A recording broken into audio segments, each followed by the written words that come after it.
Hi, Susan Horowitz here again from the Beth Israel Congregation, and another Jewish holiday has come up called Purim, and I'm here to make some delicious cookies called Hamantaschen with you all. It's something that traditionally, when we're all gathered together, which we can't do this year, I make hundreds of these with the Hebrew school kids, and we have a great time. We make a big mess. And I'm very sad we can't do it together this year, but hopefully next year. So this is like a so-so substitute for doing it all together. So I guess I'll tell you a little bit about Purim. Purim is another Jewish holiday that celebrates when somebody tried to kill all of us, but they didn't succeed. And afterwards we have a big celebration. So thousands of years ago in ancient Persia, there was a king. His name was Ahasuerus. And he was looking for a new queen. He was tired of his old queen Vashti, and he found a beautiful young woman named Esther to be his queen. Esther was Jewish, but her uncle Mordecai said, her cousin Mordecai said, don't let anybody know you're Jewish. Just marry the king, have a nice time, but don't let anybody know that you're Jewish. The king had an advisor. His name was Haman, where we get the name of the cookies we're making, Hamantaschen. And Haman didn't like Mordecai and wanted to get rid of him. So he tricked the king, Ahasuerus, into signing a decree that all the Jewish people in the land of Shushan were to be killed.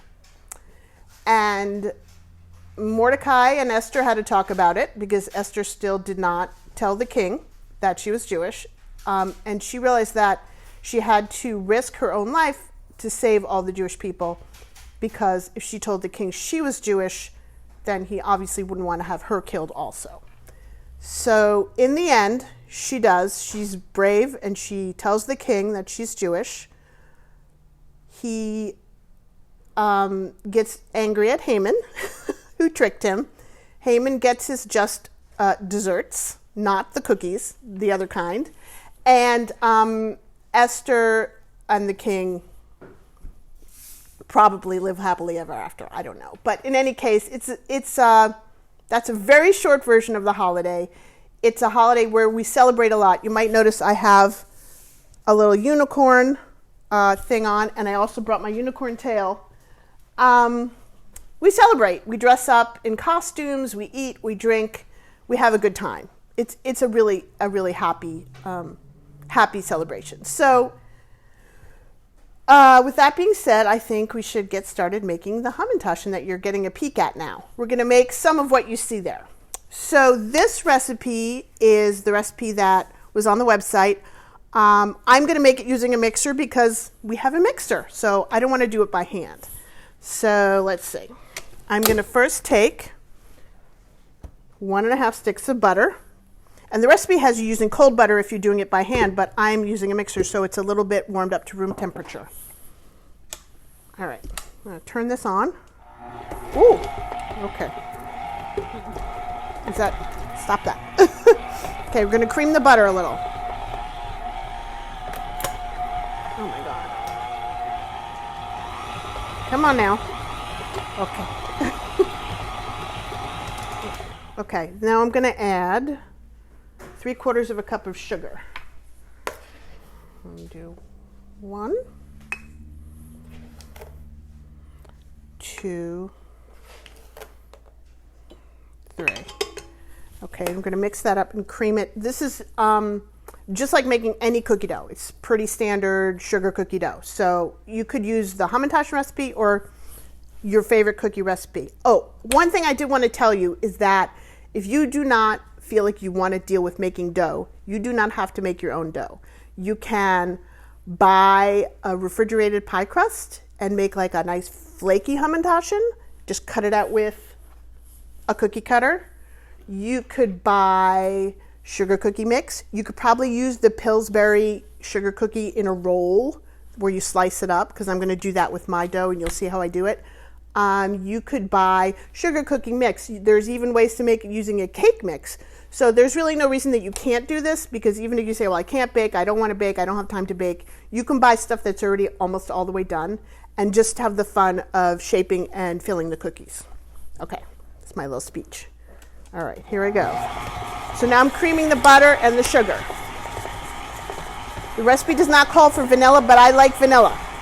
So, little vanilla.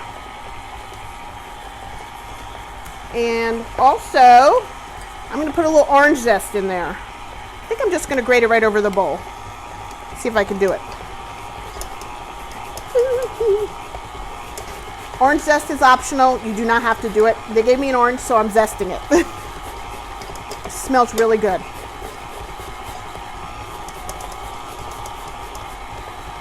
All right.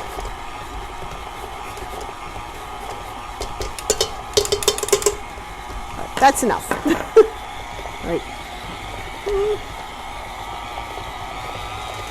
Okay, that looks well creamed. Now I'm going to crack 3 eggs, which I like to do in a bowl outside the mixing bowl, because every once in a blue moon you get an egg that is not nice, or like me, you get a lot of shell in. So I'm just going to crack them into a little bowl and then dump them in. There's 3 eggs in this recipe.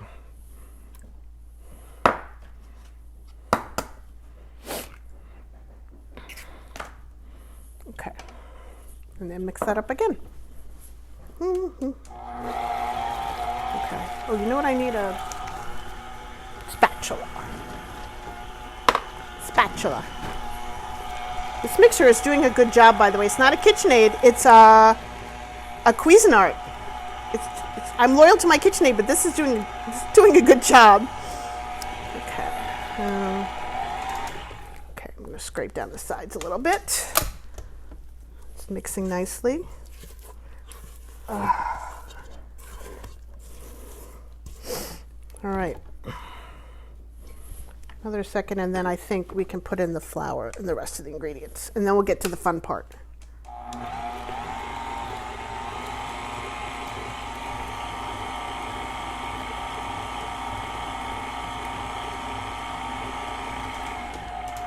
All right, that looks good. Okay, done with the sugar. And what's going in next is flour and baking powder and salt. So just gonna lift this up and I'll dump everything in and it'll get all mixed around. So 3 cups of flour. You want to scoop it and you can level it with your fingers. 1.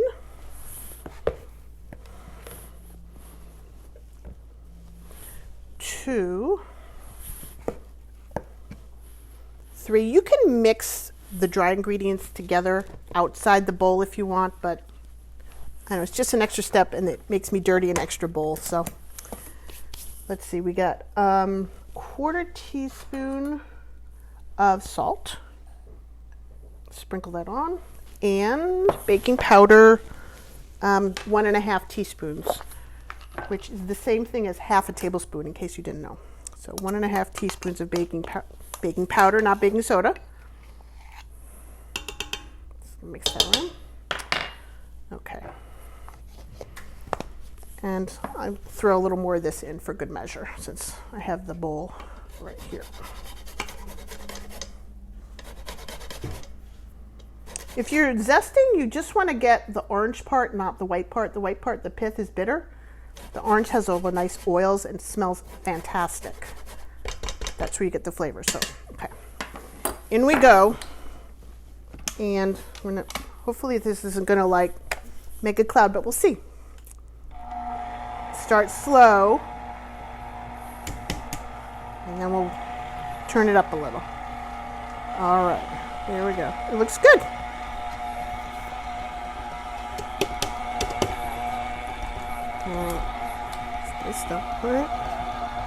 It's coming together pretty quick. This mixture is pretty powerful, so you can see in the bowl. And you're just going to mix it till it all comes together into like big clumps. All right, that you can tell that's done because the motor starts to sound unhappy. So this dough, were you just making like drop cookies or something, you could just like make your cookies and put them on a baking sheet. But because you need to make this into shapes, this all has to go in the refrigerator for, I'd say at least an hour, but you could leave it in there overnight.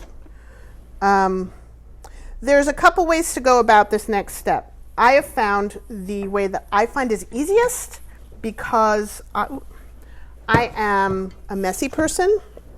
I have a big kitchen with a lot of counter space, and theoretically, I would be able to take a piece of dough and roll it out on the counter and then use round cutters to cut out the dough.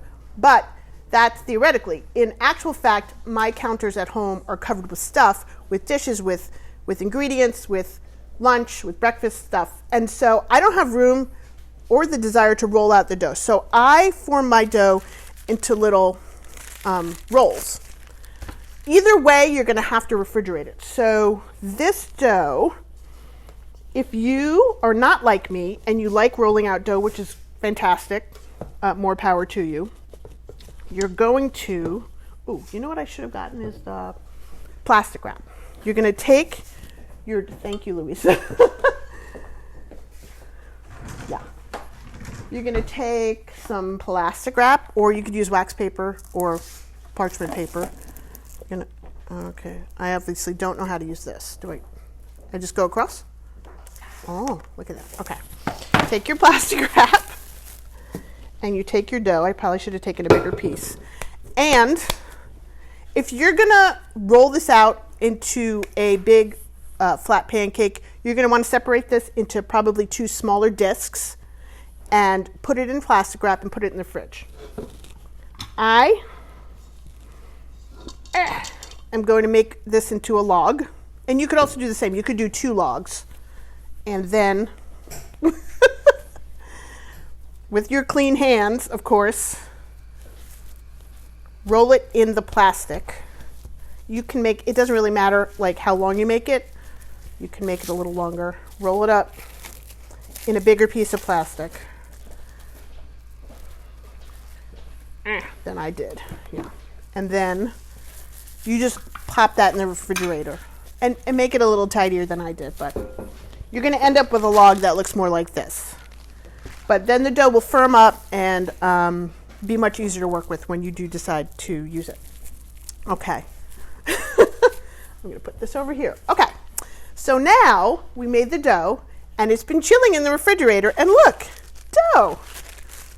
I have brought 2 kinds of dough with me. I brought some rainbow dough, and I'll tell you how I made that. And I brought plain dough. If, like me, you're into rainbows or any colors that you like, I took my dough that I just made, just like it's the same recipe, but what I did was I divided mine into 7 pieces, and I colored 6 of them. So, right, 1, 2, 3, 4, 5, 6. I did pink, orange, yellow, green, blue, purple. So I divided the dough into 7 equal pieces, roughly. I used gel food coloring because the colors are much brighter than if you get the liquid stuff, but either one is fine. You use whatever colors you like. I just happen to like rainbows. I rolled each piece into, I mixed the dye in, and then I rolled each piece into a log. And I left one piece just the regular dough color. And I I just rolled them all together, if that makes sense to you. So it was actually really easy, easier than another way I used to do it. If you can visualize, you just have the logs, you put them around the outside, and then you just kind of roll the whole thing.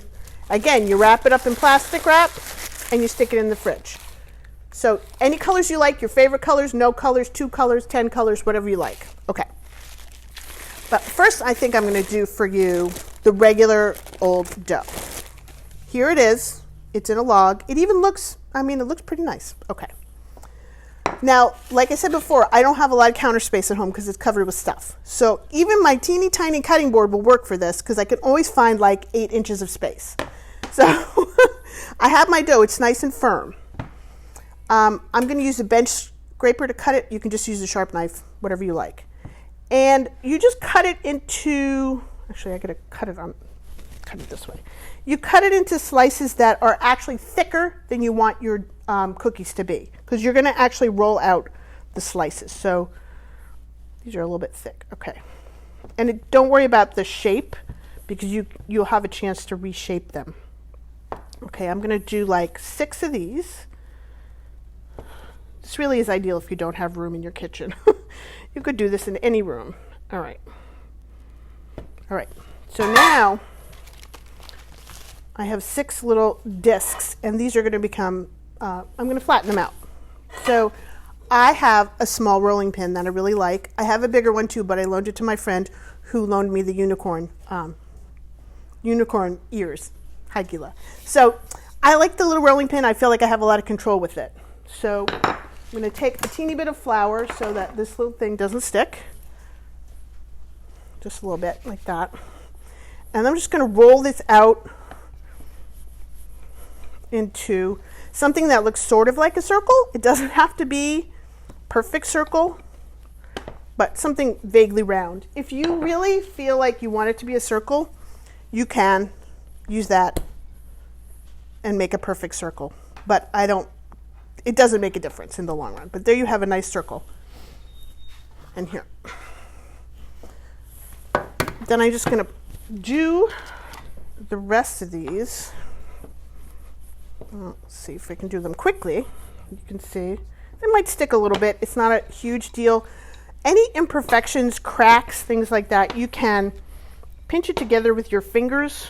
This is very forgiving. And you can see it really doesn't matter how it looks. These are going to make like single serving size cookies. The kind of Hamantaschen I used to get growing up in New York at the bakery at Grossinger's were like as big as my hand. So if you want big Hamantaschen, you can definitely make a much bigger circle and make them a little thicker and have fun with that. I mean, you can make them as big or as small as you want. You could also make teeny ones. It just takes a lot longer because you'll be here rolling dough all day long. This way, I do prefer it, but it does end up taking a little more time because instead of rolling out one big piece of dough, I'm rolling out a lot of little pieces of dough. So you just have to do what works for you. All right. Now, how about 4? That's good. Now I'm going to show you the really fun ones. Okay. So now I'm going to do some rainbow ones. And it's exactly the same, actually. You just slice off some dough.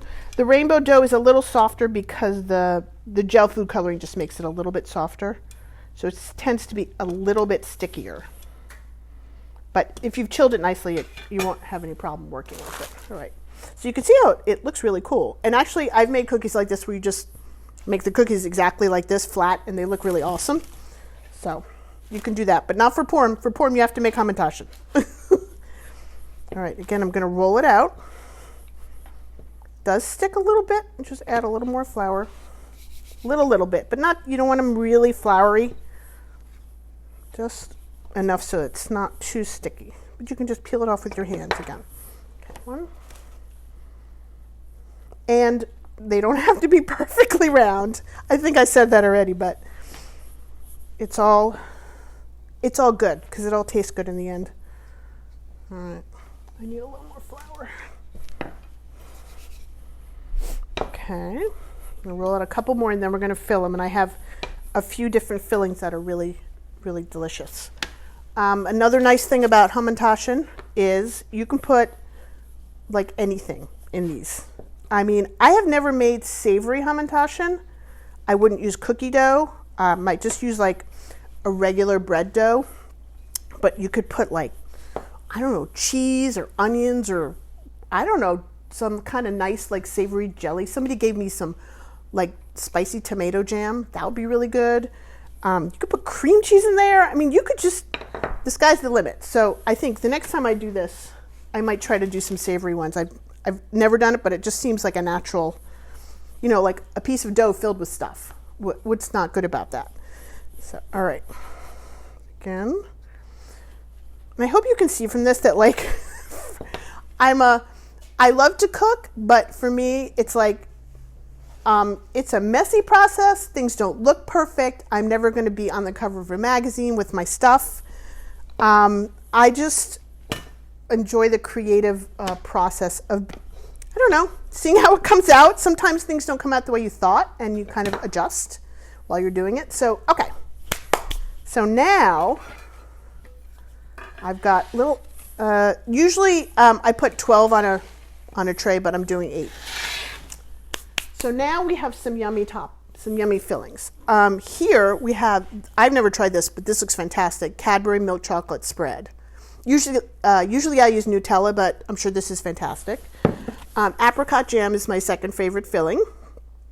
And because we're in Maine, here's some blueberry cardamom. So you can put any sweet filling in here. When we do it at Hebrew school, I bring different things. We have chocolate chips. Sometimes we've done mini marshmallows. I wouldn't do jellies because they melt too much and they get all over the place. But any kind of a jam that's got a little more body to it, you could do peanut butter probably. And you can combine fillings in there too. So anything that tastes good to you is going to taste good in your Hamantaschen. All right, so let me show you how to make the Hamantaschen, how to fill them. Okay. Here's the first thing is, don't put too much filling in there. It looks like it's pretty big. You really don't want a lot of filling because it's going to squish out all over the place and make a huge mess. So this one's a little bigger, so what is that, like a teaspoon maybe? Maybe a teaspoon. But this one is smaller, so I'm going to put a little bit, maybe a little bit less, because you don't want it squishing out all over the place because it just makes a huge mess. I'll do another one. All right, I got 3 of those. And next I'll do some apricot. Apricot's good if you mix it with chocolate too. Apricot. All right. Again, just a little glob inside. Do one of these, apricot. And, all right. And then we're going to do some blueberry, what was this? Blueberry cardamom. Blueberry cardamom, okay. Ooh, it smells good. All right. So, this is a little, oh, that's good. All right. If you guys make your own jam, you can certainly put that in the middle too. All right. Okay, so now we've got some filling, and now the part that, oh, you know what I need? Could you just get me a little bowl with a teeny bit of water, like a little bowl? Okay, now we're going to form them. Now, if you have one that's perfectly round like this, there's 2 different ways I know to shape these. I'm a pincher. I like to pinch. There are some people that do this way where you fold it over itself. So you're going to end up with three corners. So this is one way to do it. Thank you, Louisa. This is one way to do it. You start with a fold, and then you fold. It's not gonna work. And then you fold, and then you tuck that under. So what you have here is one that is like the corner of each one is holding down the next corner, and that it does actually hold pretty well. I just find that, I don't know, it's annoying, and I can't remember how to do it properly. So this is the way I actually like to do it. You take a teeny bit of water on your finger, you go around the edge like that, and then I just pinch the heck out of it. So you pinch one end, and then you fold up the other 2 ends, and you pinch. And the thing about the pinching, you can fold a little at the top. You really have to pinch it more than you think you do, because if you just make it, so I'll show you one where I'll tell you that it's going to open up. I'm really pinching hard, and like the water helps it stick. And I just leave a little teeny opening for the filling. Don't want to leave it open too much. If you do it like big and wide like that, it's going to open up, and it'll still be delicious, but it's going to like spread all over. And if you have jam in it, it's going to ooze out. So you really have to pinch, like if you have an aunt who pinches your cheeks. I used to have an Aunt Gertrude who did that. And you have to pretend you're Aunt Gertrude. And you have to pinch. So I'm going to pinch, and you can see like the edges are a little raggedy, but trust me, nobody cares. When they're done, they're delicious. So I pinch all around, and these are going to, unless they're a little cracked, but unless there's big cracks, these are going to pretty much stay the way I made them. All right, so let me do the rest. And this is like a good assembly line kind of thing too. If there's a few of you in the family doing it, you can either have one person like shaping and one person filling and one person pinching, or you can do all the things all together. But it is, I don't know. I feel like Hamantaschen are great because no matter how crazy they end up looking, everybody has a good time making them, and they taste really good.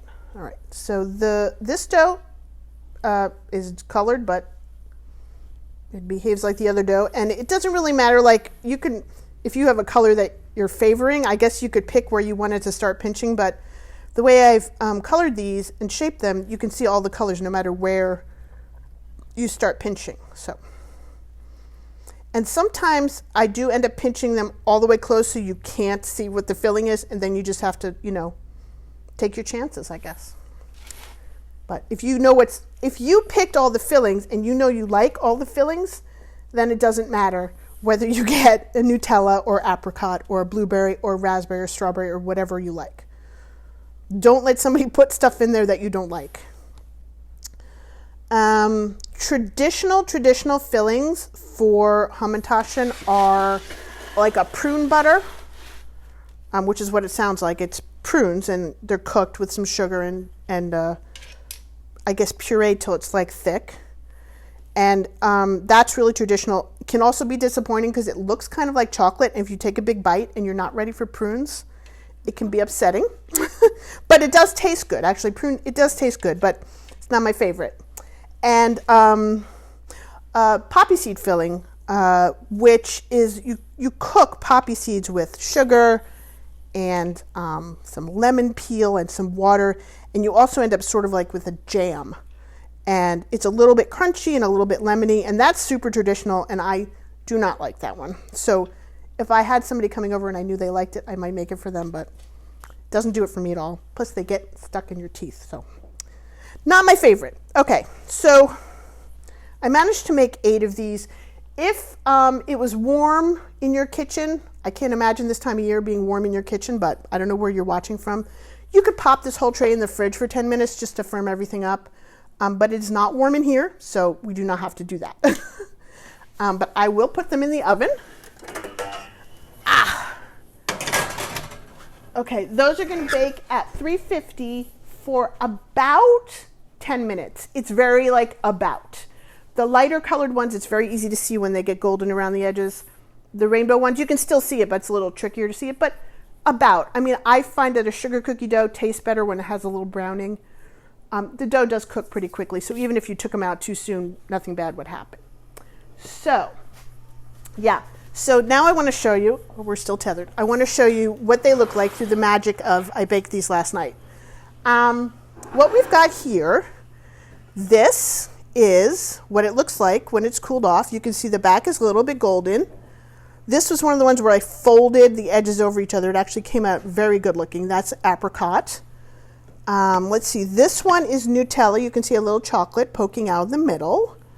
I was feeling crazy, so I made some chocolate Hamantaschen dough, which is not traditional, but who cares.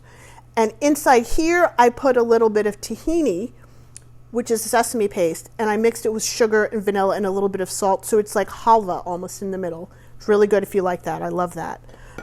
We've got, let's see, there's Nutella in a regular sugar cookie dough, and you can see it's golden on the bottom. And let's see that. So what did apricot. I had apricot, Nutella, and tahini. So we do have some chocolate left. And if you want a recipe for chocolate Hamantaschen, just Google it. Google chocolate Hamantaschen. That's what I did. This is how they came out. And you can't, you can't wait till they're golden because they're already brown. But I just baked them for, I think it was like 9 minutes, and they were just perfect. So, let's see. So they keep really well. They won't last because they taste really good, but I threw them in a Tupperware, left them on the counter. They don't need to be refrigerated. Your friends and your neighbors will be impressed and love them. And you can, look, here's one where I folded so you can't see the filling, so you have to just guess. But it's not, there's going to be no disappointment because it's going to be delicious. So I think I told you all the things I wanted to tell you about making Hamantaschen. It's fun. You should try it. You should be creative with the fillings, and you should share them with your neighbors and friends, especially during these times when it's a little rough, because people will really be delighted if you leave a little bag on their doorstep with some, either rainbow or not. It doesn't have to be rainbow Hamantaschen. So anyway, I don't know who's watching, but I think I know some people that are watching, and I want to thank you guys for watching. I want to give another shout out to Gila for her unicorn outfit. And also, I don't know if my mother-in-law Mickey is watching. Mickey, if you're watching, I'm wearing a beautiful apron that she made for me. And it has Japanese lanterns and cherry blossoms on it. And in Japan, it is spring. And in Israel, it is spring. And so there actually soon will be cherry blossoms, even though here we have a foot of snow on the ground. So thank you guys for watching. I appreciate that you're taking the time to do this. And I hope you had fun watching me. I had fun doing it. Good night.